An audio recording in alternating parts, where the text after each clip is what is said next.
All right, this is the Daily Strike with your host, David Sheminsky. We have Matt Muraglia. That's got me. that right the first time. Yep. There we go.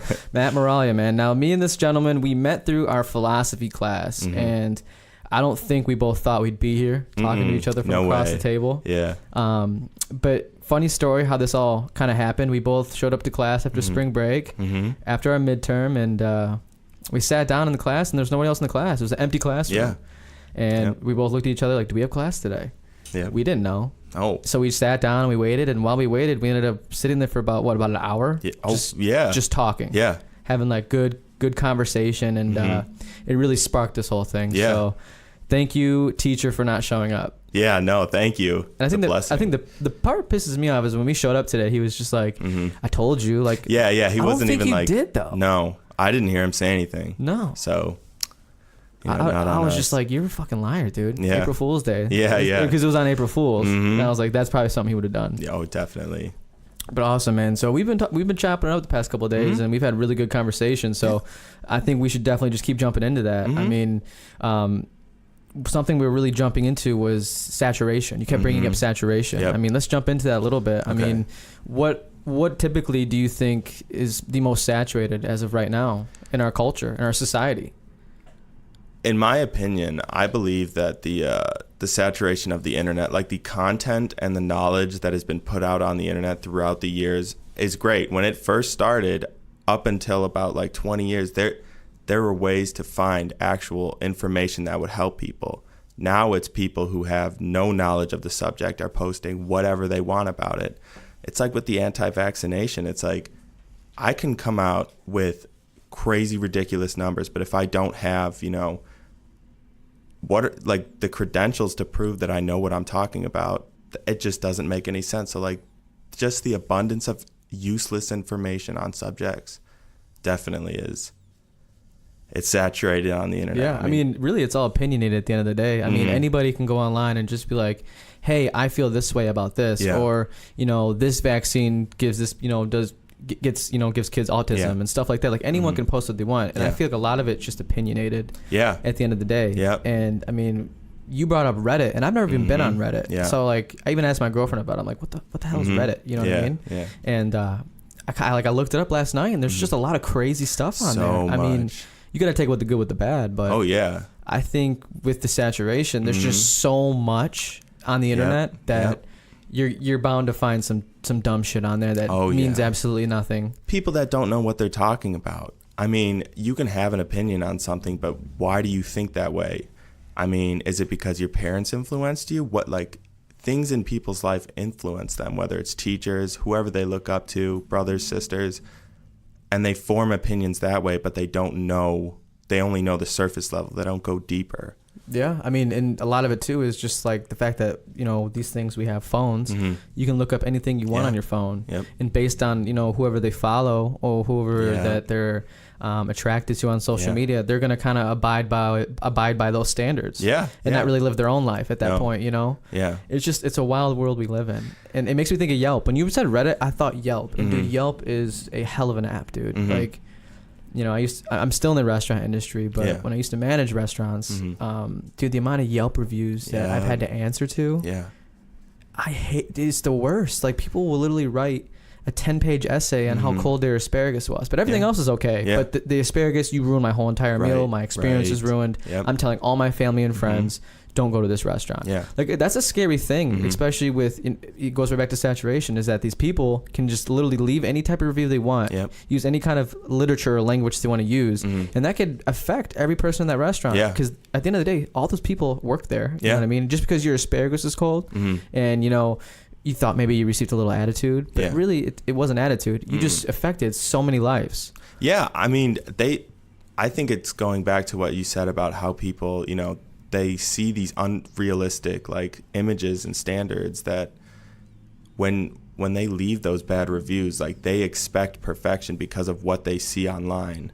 Like Gordon Ramsay. Dude, you gotta chill out, dog. You know what I mean? You get what you pay for, essentially. And that's just like, if you're at like a fine dining place where you're paying for it, I respect, I understand, but you don't need to go on Yelp and write that 10-page essay. Like you could have used that energy for something else, like way more positive. Yeah. And, but some people just got nothing better to do. They focus on the bad. And see, it's hypocritical for me to say, because I've left a Yelp review before, and it was like back in 2015. We were at I want to say it was Applebee's or Chili's or something like that.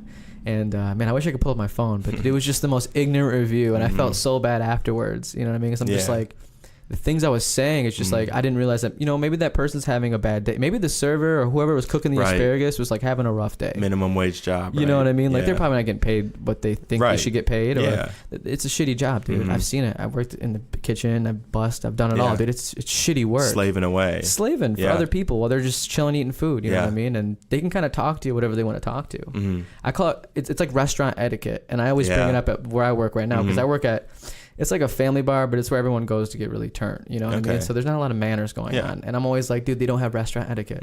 They don't understand that even though you walked up to the bar and you want your drink now, guess what? I have 7 other people that need drinks too. And if I get yours before them, guess what? They're chewing my ass out. People don't have like the restaurant etiquette. They don't understand that. I mean, even with the basic principle of like manners, so many people, they don't have manners, and they weren't taught them or they just forgot them. Yeah, it starts from the top, really, who raised them. You know what I mean? Yep. I was raised by a single parent, single mom, and like I learned the hard way with a lot of things. I learned how to cook, clean, laundry, you name it, at a young age. Meanwhile, I had friends that were like 23, 24, and they're like, I've never done laundry in my life. You know what I mean? They don't understand. It's just it's a difference, I guess, in maybe the culture that their household has, or maybe how they're raised. But it starts from there, especially with manners, because there's nothing more that makes me mad is when like you open the door for somebody, and like you acknowledge them, and they just whatever. Like, it's like really? No, thank you. Like it's not like I was expecting it, but no, but come on, it's just being polite. It's manners. You know what I mean? 'Cause I didn't have to hold that door open for you. I could have half-assed held it open. You know what I mean? Like a lot of people do. Right. But I took the time to like open the door for you and let you go first. Be polite. People just kind of got the game messed up. Yep. People, their priorities are all over the place with people now. I mean, yes and no. Yes and no. Well, I feel like some people, their priorities are just set on, whatever their parents kind of set them on. Maybe they're not making their own choices, but when you say priorities, right? Like, here's an example. I have a buddy of mine. We're complete opposites, and like his priorities are basically like, I'm going to get a corporate job in the corporate world. I'm going to go to college because that's what my parents told me to do. Right. That's his priorities. Yep. You know what I mean? Yeah. Whereas for me, I don't have those views. You know what I mean? I'm going to go to college, right? But I don't want that corporate job. Like I want to own something. I want to run something. I want to be the boss.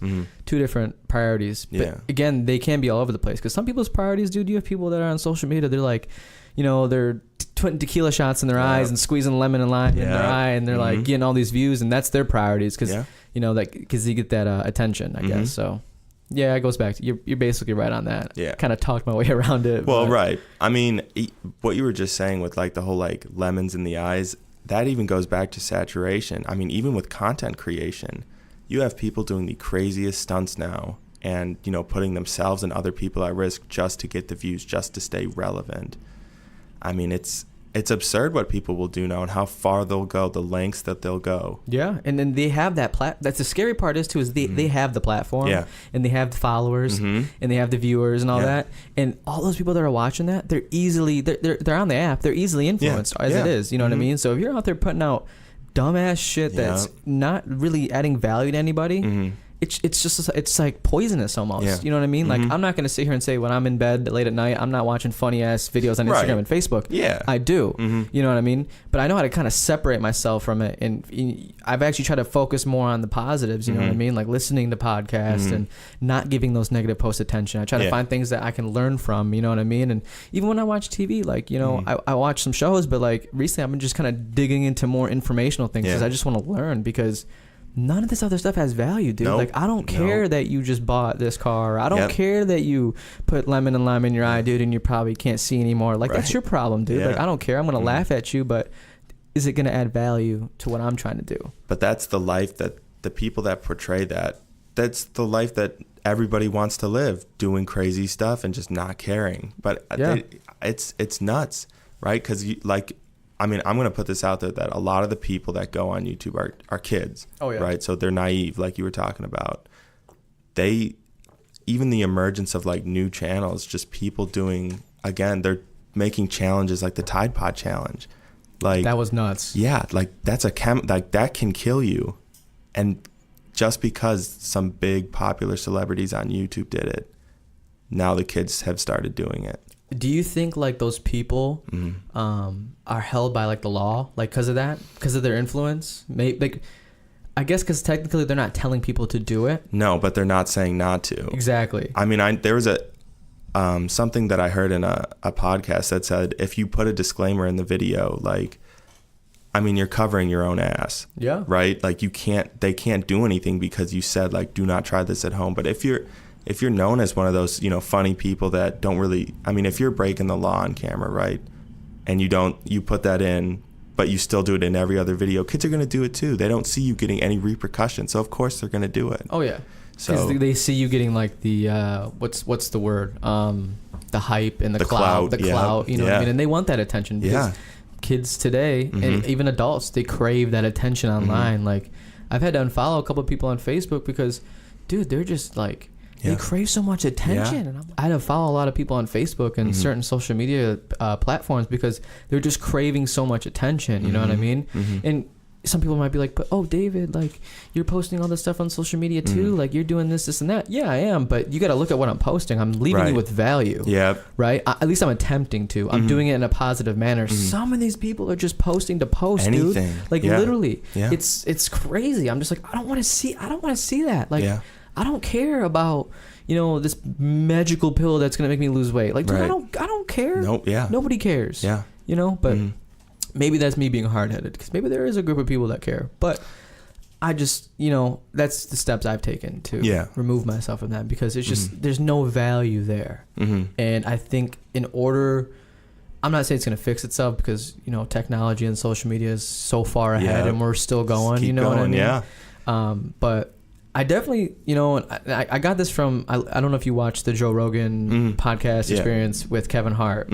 He brought in there, he's like, positive isn't cool. And it hit me. I'm like, positive isn't cool. And I'm like, yes and no, because there was a point in my life where like, if, and I was that guy that would remove myself from certain relationships because they were very positive and I just wasn't on the same, like, you know what I mean? They were far ahead of me. You know what I mean? And I didn't see it. I was just like, whatever, like I'm more worried about smoking and partying and doing all this and that. Yeah. But now, you know what I mean? I'm on that, like I realized that it plays such an essential part in your success and just being happy. Yeah. And like today, you can say positive isn't cool, but you're seeing a huge uplift in it. I'm seeing more positivity in content more and more every day. And that makes me happy. Like, that's awesome. Because, there's people that are seeing that. And we go back to the platforms. People that have those platforms of millions and millions of people, especially these artists, like, it's almost like a gun, dude. And you're just shooting into a crowd of people and it might kill somebody. You don't know. You have no idea. And they don't know that either.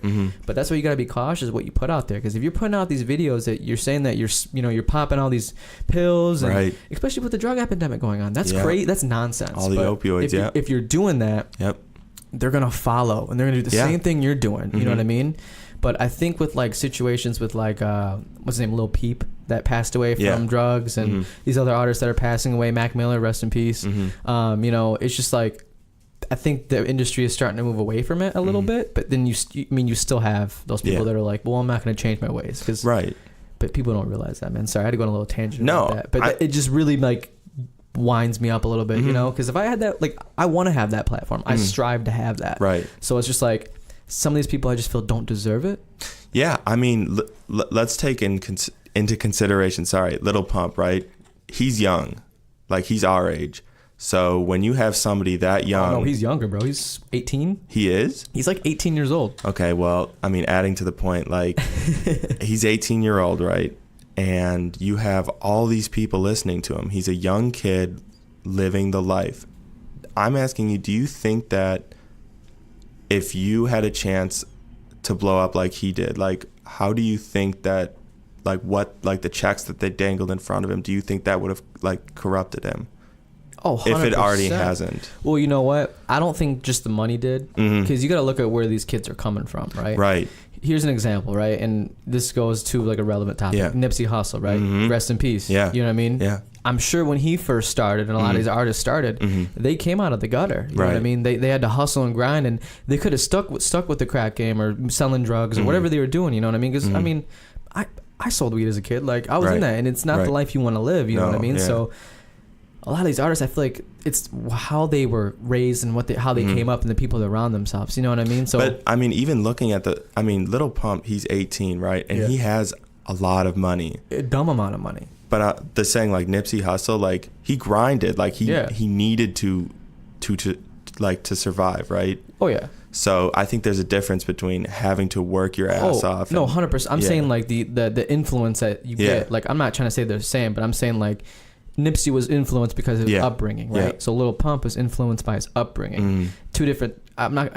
Nipsey was 33. Yeah. Is it two different generations? I'm not sure what the generation. I think so. Yeah. So two totally different generations and ideals. You know what I mean? But that's what influenced Pump to be the way he is. Yeah. And of course, money changes people. That's just you know what I mean. You hear people rap about it and talk about it. Money changes people, whether it's for the good or the worse. But I definitely think those $1 million checks, you know, it just makes you start maybe acting different. You know what I mean? Whether it's bad or good, but.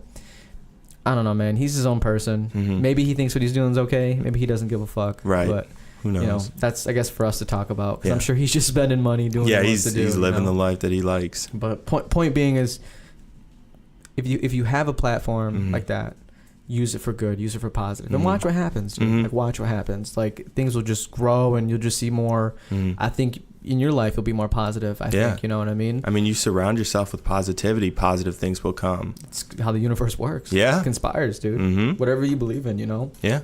Whether you believe in it or not, the universe is a thing. You know, we all produce energy. That's fact. So it's just, you got to kind of take the good with the bad, you know, and run with it. Yeah. To continue on, too, with the saturation as well, there's a lot. You kind of were talking about how people kind of discredit a lot of like factual things. You know what I mean? And I actually had an interview. I think you mentioned you listened to it. Was John Maloney, the pseudoscience and critical thinker. Shout out to John Maloney. He's a real cool dude. Man. He's really cool to talk to. But we dug into that too. Like you have so many people, and especially, you know, not to get political, but you have someone in office that's screaming fake news, and that's dangerous because he has that platform and he was put in a position to lead the country. And I'm not saying he's doing good or bad. I'm not getting into that, but I'm just saying when you discredit factual things, that's dangerous. Yeah, because you're gonna have other people doing the same thing. Because that goes back to anti-vaccine. That goes to, I mean, GMOs. You go to global warming, like stuff like that, and then people think they know because they Googled it. Right. You know, like they trust the person in power. That and Google. Yeah. Because I've Googled stuff plenty of times, man. Like, having a panic attack. Am I dying? You know, and like, you're not dying. Yeah, but, you look on WebMD. I mean, if you have a headache, you're dying. Essentially. Yeah. That's really what it comes down to. Yeah. But I think that's really dangerous too. And, you know, with the anti-vaccine movement, like, it's just nutty to me because I'm never going to get a flu shot. That's just me being honest. I don't believe in that. You know, I feel like there's a lot of fact behind it being dangerous, and I'm not going to fuck with it. Right. You know, but I also believe that there's other vaccines that have been studied for 10, 15, 20 years that we do need. Yeah. You can't discredit that. I mean, we've seen a reemergence of like measles. Outbreaks. Yeah. Outbreaks. Yeah. Happened in years. Crazy. All because people think and they believe what's going on on social media is like, or whatever is on the internet is true. They believe it. They're sheep. Dude, it's nuts. I know. Kind of like those sheep yesterday. Yeah. We were walking around talking yesterday, and there's just sheep just all herded together doing the same thing. And it's literally what it is. It is, yeah. It's a dangerous game, man. It's mindless. And, like, a lot of the stuff, like, you just Google, like, you don't know where it's coming from, you know? Yeah. I mean, what are your credentials? Like, how can you tell me that, you know, I'm supposed to take an aspirin and not 2 aspirin when I have a headache? Like, how can I trust anything you say? I don't know where you are, what, you know, you've studied. Yeah. It's dangerous. It's a dangerous game. Yeah. It's very dangerous. Yeah. And I think it goes to, I was going to bring up how, God, I just lost my thought, man. I literally just lost my thought. Credibility for people. And it goes to one of the articles we were reading. I think it was Hunter Thomas, his letter to his buddy. Yeah. That was asking for advice. Yeah. And he's like, you got to be careful because not everyone that you get advice from it's not, how are they credible? Do you know if they know what they're talking about? Or are they just saying it to say it, to blow smoke up your ass? Right. I felt that on a real deep level because I've asked for advice from a lot of credible people, but I've also asked advice from the wrong people. Right. And I didn't know, you know what I mean? I was young-minded. I wasn't like, out of the box. And I mean, it clearly took me to certain directions I didn't want to go, but that hit me hard when he said that, you know, not everyone's advice is good advice. It's the blind leading the blind. And and you need to decipher between the two. And that just like blew my fucking brain, dude. Yeah. It's hard to differentiate between, you know, who's trying to help you and improve your life and who's trying to, you know, help you to go in the path that you don't want to go but looks nice. Yeah. I mean, and dude, that's like so true, because you could, like, because people, you don't know until you don't know until you know. That's the way I look at it, right? Yeah. You surround yourself with a group of guys that you're close with, and you think they're friends, and you think they care about you, and they call you bro. Yeah. But do they really love you though? You know what I mean? Like that's the question you got to ask yourself, and it goes back to the whole Nipsey situation, right? Yeah. He did so much for his community. Yeah. He did so much for black families and black-owned businesses, and you know, he just had the entrepreneur mindset. Yeah. And all because of a little disagreement. Yeah. You know, he gets shot 6 times in front of his store. Yeah. A store that, you know, that helps the community. Yeah. It just makes you wonder, like, are you safe? Like, no matter what you do, as much as good as you try to do and put out into the world, are you safe? Because there's those people that, you know, they might, you know, they're in the sidelines, you know, screaming, go you. But when it comes to game time, like, they're snakes. Dude, they're snakes. Yeah. Drop of a hat, they'll turn. And that just, it kind of hit a lot of people hard, you know, rest in peace. You know, he was a great guy, and, you know, I hope his, like, legacy lives on, but just stuff like that makes you think, like, are you safe? Like, no matter what you do, and when you have a platform that's positively influencing people, what about that group of people that you got to count that is, you know, maybe not looking out for your best interests, or they disagree with your opinions, and it just goes back to saturation, because people are going to believe what they want to believe, and they're going to discredit you just because I don't think they realize that you have an opinion too, and they're like so hard-headed, like, no, it's this way, it's only this way. And I used to live with a guy like that. That was my that was my fucking mom's ex-fiance. I think it's fiance, right? Yeah. Not a husband yet. Yeah. Dude, he was such a dick, dude. He was just so angry and just miserable all the time, and he was always right, and there was nothing else, you know what I mean? And at a young age, I was manipulated by it, you know what I mean? Because you know, he's my superior at that point. Yeah, you trust his word. Yeah, you know, because he's lived, you know, X amount of years, and he probably has more knowledge. You just kind of, you know, believe him, you know? Yeah. But, like, as I look back now, I'm like, dude, like, this guy didn't know what the fuck he was talking about, you know what I mean? Like, goes back to the advice thing. Was his advice credible? Not really. No. You know what I mean? Like, he would just be drama filled and angry all the time. Those are the worst type of people. And like, I feel bad because my mom didn't realize it till the last minute. I never liked this guy, but she, you know, he made my mom happy, so like I understood and I respected her decision. You know what I mean? But it just goes back to like, I just feel so bad because she realized real late, and I saw it right away. You know what I mean? I could tell by his actions, and you know, and I think a lot of it was he had issues within himself, insecurities, and you know, he wasn't happy with his life, or he might you know, I know he had a traumatic moment in his life. I'm not going to talk about it on air, but you know, I'm sure that has a lot to do with it. But he was just, those type of people, you need to get the fuck away from you. Yeah, you know what I mean? They're toxic as hell, manipulative, and I could tell because like his energy was just so negative. You could feel it in the room that he was just like, he needed something to be pissed off about. Like the tension. Seriously, like he was bald, and I can tell like when his head was always like steaming red. It just looked red and shiny. I could just tell he's thinking about something to be mad about. Yeah, like I'm gonna go the fuck downstairs and not come back up. Because I don't want to talk. I just did not want to be around that guy whatsoever.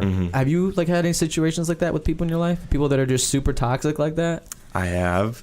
In my situations, it's more or less like they come into your life, and I mean, even to start off with, like I'm a very like closed person. Like it takes a lot for me to trust.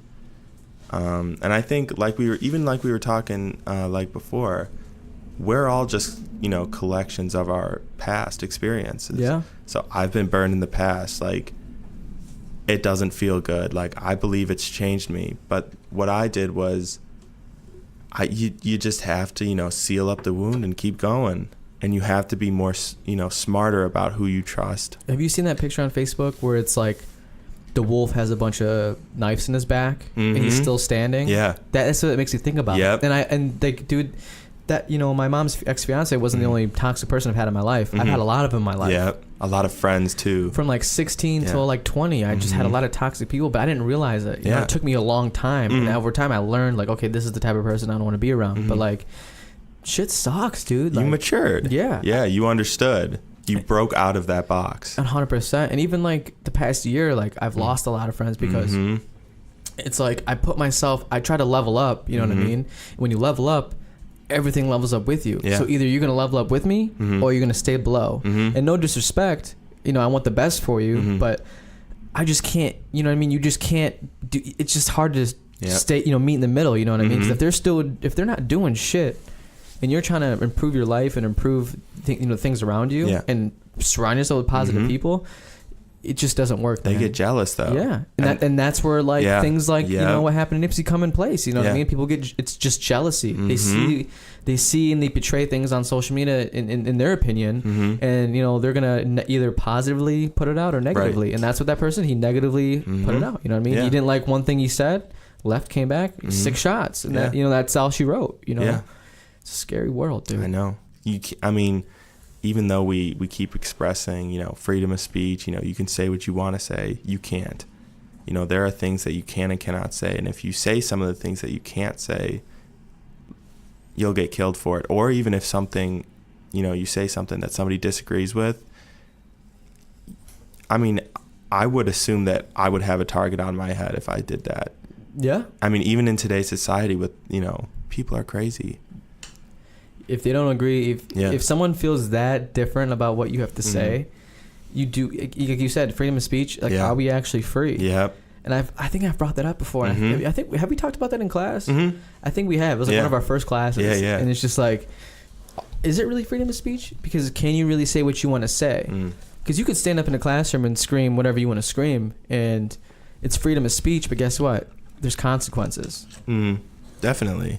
If you scream, you know, fuck the teacher, like, the teacher's not going to take that. You know what I mean? It's free speech, but you're going to deal with what's going to come consequences, next. You know what I mean? And that's getting kicked out of class and whatever's going to happen. I don't know, you know? Yeah. Crazy world. I keep saying that, but that's just the truth, man. Yeah.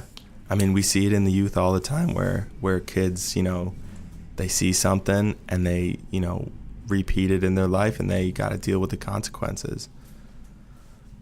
It's just what happens. Yeah. It's a cycle. Yeah, almost. Definitely. When we were sitting at Starbucks yesterday and talking, we got to talking about how, like, you know, the mass media manipulation in between, like, marketing and stuff like that. Yeah. And the funny thing is, though, is like, as I'm talking about it, like I told you, when you walk into Starbucks, they have those cold brew coffees or whatever. It's poured like a Guinness, you know. And I don't drink. You know, I've been basically sober for almost 2 years. You know, I had a little beer like a week ago, but I didn't finish the beer. I threw it out. You know, Matt got mad at me because it was his favorite beer. He's like, "What the fuck?" Like, I'm good with coffee or Coke. You know, I just don't like to drink. You know, and I don't know what it is, but I saw that picture. I'm like, I gotta try this. And I hated it. It was disgusting, but just because of the picture and the marketing and the colors, like it just got me stuck into it. And the reason I bring this up is because, you know, mass media, the manipulation is crazy, dude. I mean, you can go from, you know, McDonald's, for example, right? The arches, it's red and yellow, chemically make us hungry. And even though, you know, it's known all over social media and everyone knows that McDonald's is not good for you, they still have billions of people eating there every single year. And are you going to tell me that they don't know? Oh, no. That they don't know what they're eating is garbage? No, definitely not. They know what they're doing. And it's manipulation. Yeah. I mean, even like when you look at ads, it's the size of the product. It's the font of it. It's how inviting it is. You know, even the colors, like you said with McDonald's, like it's so manipulative when you look at like advertising and stuff. It's almost disgusting. And I fall for it, dude. I'm not going to sit here and say, I mean, I don't eat McDonald's like I used to, but even Wendy's is not good for you. But dude, man, when I see those fries in the commercial, I'm like, damn, I need some Wendy's. And I know that, you know, there's people in this room that agree with me. Wendy's is good, but it's not good for you. Right. You know, that's just the whole marketing thing. And like, I did some research too. And like, I think with mass media, when you're talking like news outlets too, is like, I feel like there's like a distraction. Like, like sometimes I feel like we're getting distracted from actually seeing what, like, things that actually matter. You know what I mean? You look at like TMZ and all these gossip news channels, like, those are there to distract us, dude, because none of that shit matters. No. None of it matters. Like, it doesn't matter what's going on in Kim Kardashian's life. Is it going to affect you? Does it really affect you? No. You claim you're the biggest fan. I guess there's like a 12-year-old girl in India that claims she's the biggest fan too. Like, you're not the only one. Right. But it's like news outlets like that I'm not going to say they just put out bad content, but a lot of it just doesn't fucking matter, dude. It's useless. Like, I don't care. It's fluff. Seriously. You just see it and you're like, oh, okay. I just wasted 5 minutes. What did I gain? What knowledge? And I don't know if you've noticed too, but I mean, again, it goes back, I don't want to be a hypocrite when I say it, but like, you ever like have moments in like your day where you're like, you just can't wait for like a section of time to be over? Like, oh, yep. I can't wait for this hour to be over. Definitely. Like I feel like in life, especially today, like we're so quick to get rid of time. You know, and it makes me look back like, damn, like I wasted so much time when I was younger. Yeah. On like irrelevant shit. And it makes me like not like mad, but like I get frustrated because I'm like, now I wish I had like, today, like I wish I had more time to do what I want to do. You regret it. Like, dude, if I could wake up at 5 a.m. every day, which, you know, I really could, you know what I mean? But am I going to? Probably not. But, you know, I just wish there was more time in the day to get shit done. And I wish I didn't waste so much time. And that's what really gets me thinking, dude. So I feel like so many people are so quick to just get rid of an hour, or I gotta get past this, or I gotta do this. Like me, I'm hungry, dude. I want more time. To make this content, make these videos, do interviews, do homework, like build my business. You know what I mean? Like, man, it's two different ways of thinking. You know, the growth mindset, and then there's the fixed mindset, the consistency, the fast paced. You know, it's got to be like that for some people. Some people, I think, need that like fire sparked on them, you know? Yeah. Goes to this. I've brought it up multiple times, and, you know, I'm sure the listeners that are tuning in, like, they understand. Like, I went to media school to do this type of stuff back when I was 18 years old, and I went for a year. 10 grand later in debt, I dropped out, dude. I hated it. They weren't teaching me things that made sense to me. Right. I dropped out. Right. It's a lot of money, right? And I said, I'll never fucking do this again. I'm not gonna. It's not for me. You know what I mean? Here I am at 22 years old, right? I run into a group of dudes. We all have the same vision, and little do I know, I've been subconsciously thinking about this stuff the whole time. Yeah. And I take a little bit of time to learn and more hands-on approach. Boom, I'm learning, and here I am. I'm doing it. You know what I mean? Yeah. I never thought I'd be at this table right now, talking to you or talking to anybody. Right. I never thought about this. And I told you yesterday, I hated social media for a while, dude. After like, I think it was like after like my last relationship, and I was like 18 years old. I just got off social media, dude. I got so sick of like the fake image I was portraying to people that I was this dude and I was this emotional and like all that. I just got so sick of doing that shit, man. Like, it's tiring. It's exhausting putting on this image for people when it's not me. You know what I mean? It's not worth it either. And it was just to impress people. For what? What am I impressing you for? Yeah. Are you gonna make me wealthier? Are you gonna benefit me in any type of way? No, just a retweet. Like, what does that mean? It means nothing. You know, it took me so long to realize that. But like today, you know, we go back to the beginning of our conversation. Like, the goal is just to put out positive content that's gonna positively affect people. And that's what I want to really put in, and it's already being done. But I just feel like there needs to be more of it. Oh know? Yeah, and there could always be more of it. Always, yeah. Because for as much positive, guess what? There's gonna be negatives in the room too. There's always negative Nancy's in the room. You know? The haters or whatever. You know what I mean? Whatever you want. I don't want to sound like that. But crazy, man. I had a conversation with my girlfriend. We were driving to Michigan for go see family and surgery or whatever, and I was telling her this story. This dude came up to me at this event and he like saw our stuff and he was just like, your stuff's so awesome. And like, he's a real cool dude, you know what I mean? No disrespect. But like, he was just kind of like sucking my dick a little bit, you know what I mean? And it's cool. Like, no, like he was a cool ass dude. Like we chopped it up after. He meant good intentions, you know what I mean? Yeah. But my girlfriend was like, you know, for women, because men and women experiences are different. But she's like, for women, when a girl does that, usually they're haters. Like, they pretend they don't know you when they first meet you, but low key they've been stalking you the whole time. They're rude. You know? They're sneaky. It's like a sneaky, polite way of saying like, I know who you are. Yeah. Like kind of fuck you in a sense, you know? It's the toxicity. Yeah. Not that that's what he was doing, but like my girlfriend was like, for women, it's different in that situation. Usually that's what it is. And I'm like, that's so funny to think like, even though they're being so nice to you up front and shaking your hand, they're really haters. Yeah. You know what I mean? Behind closed doors. Got me really thinking, man. You can't trust anybody anymore. I mean, in the terms of like, there are people, but I would say the biggest majority of like, now it's turned to personal success, and a lot of people now shoot anybody down that won't help them achieve it. That's dangerous though, man, because if you're trying to strive in the business world or whatever world you're looking for, building relationships is very important. Yeah. And I don't trust anybody, but dude, you got to build relationships with people. It's those connections that will get you that much farther. And I've learned that recently, you know what I mean? I've been working with a group of people. Shout out Young Entrepreneurs Network. Like, they're a dope ass networking group that's locally here in Naperville, man. And like, you get to just go. It's free. You get to like have a drink and just talk to people. I mean, I get a Coke or a water or a coffee, but you know, you get to just meet cool people and connect and, you know, kindle these relationships that can benefit your business. You know what I mean? Or just simply, I've interviewed people that went to these events and I was just talking to them and it just worked out so well, dude. Like, some of these people are just so cool. So I think building relationships is really important. That's actually something I wanted to talk about too. Is but deciphering between the relationships is like you said, how do you know if someone's being fake towards you? Are they really showing real love towards you? You know what I mean? Like, how would you go? How do you decipher? Because you said you're a really close person. You know what I mean? So like, when you do let people in, do you ever have like that worry, like, oh, like maybe this person isn't the best, has the best intentions? Like, well, how I approach it is, if people want, basically how I do it is, if somebody wants to come into my life, like they actively, you know, hang out with me, text me, and it's not like I need that to, you know, to let people in and have them, you know, have me trust them, but it helps, you know, knowing that they're there. And especially if you like say like, I need somebody, like I need a friend right now, and they're there constantly checking up on you, it's nice. And I mean, that's a huge factor of how I can differentiate. And I guess just the general openness between two people. Yeah. I mean, I think effort, that's a big part. If you're putting in effort to us building a relationship, that's key. It's respect too.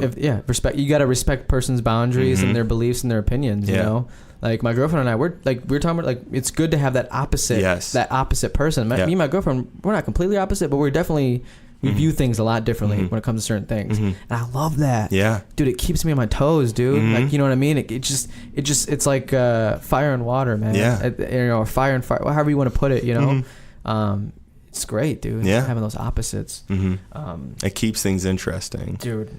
Unbelievably, dude. Unbelievably. Yeah. I wanted to bring up too, you know, I've got to wrap this up a little bit, but I want to bring up, in class today, we had that kid we were talking about the homogeneous and the heterogeneous, right? And the heterogeneous being like, you know, the top of the ladder, right? You know, you're surrounded by a lot of different people. And the homogeneous is where, like, you know, which one do you feel safer on, the top or the bottom, right? And he was like, well, I feel safer on the bottom. I want to be surrounded by a bunch of me's. And I'm like, dude, I couldn't live like that. No. Could you imagine living with like a bunch of you's? No way. I'd kill all of me. Yeah, I was going to say the world would go mad. Dude, seriously. Because I just couldn't imagine being surrounded by the same people every day, just because that feels safer. I feel like people got to learn that being uncomfortable is a good thing. Definitely. If you're uncomfortable in new situations, you're growing. You're doing learning. Something right. Seriously, you're you know, we had a good guy in here named Mud. He said adapt or die. That's what it comes down to. Like, if you're uncomfortable, adapt. Adjust the situation. Overcome it, learn from it, and keep moving forward. You'll be so much farther ahead than these people, because people are so afraid to be uncomfortable. They're so comfy in their little area that they're, you know what I mean, that they don't want to take the risk of learning new things. Like, dude, it's green on the other side, literally. Not always. I know people, you know, the grass isn't always greener. It is. It can be. But it's all about your perception, how you view it. I mean, if it's not working, you know, the way that you're living right now, why not go see what's on the other side? Yeah. Yeah, I mean, what do you got to lose? Yeah, exactly. You know what I mean? Everything to gain and nothing to lose. Seriously. We're going to wrap this up, man. You know, I definitely appreciate you coming out today. Yeah, no problem. Up, man. Do you want to leave, you know, any advice for anybody that's listening, man? Any life advice? Life advice, I guess, just say, you know, if you treat the universe right, the universe will treat you right. That's basically it. That's it. Yeah, that's all you gotta know. Plain and simple. Awesome, man. Well, Matt, I definitely want to thank you for coming out, having great conversation, man. This is the Daily Strike Podcast with your host, David Sheminsky. You guys have a great night. Thank you.